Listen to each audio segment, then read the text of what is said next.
এখন থেকে কোন মেয়েটি খাবারটিতে বিষ আছে? তুমি মনে করছো উত্তরটা সহজ, কিন্তু আসলে এতটা সহজ না।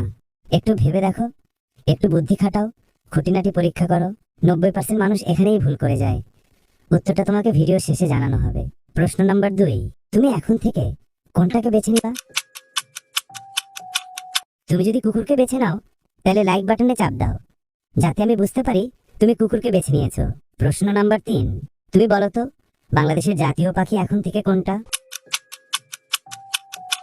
তুমি যদি এটা বেছে নাও, তাহলে সাবস্ক্রাইব বাটনে চাপ দাও, যাতে আমি বুঝতে পারি তুমি সঠিক দেখেছো। প্রশ্ন নাম্বার 4, এবার কমেন্টে যাও। এখন থেকে বাংলাদেশের জাতীয় মাছের নাম বেছে নাও।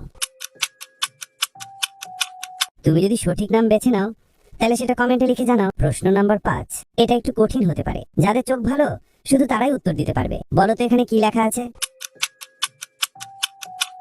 যদি তুমি দেখে থাকো, তাহলে কমেন্টে জানাও। প্রথম প্রশ্নের উত্তর হবে 2 নাম্বার মেয়েটি খাবারটিতে বিষ আছে। তুমি যদি ভালো করে লক্ষ্য করো, তাইলে দেখতে পারবে 2 নাম্বার মেয়েটির পাশে বিষের বোতল রাখা আছে।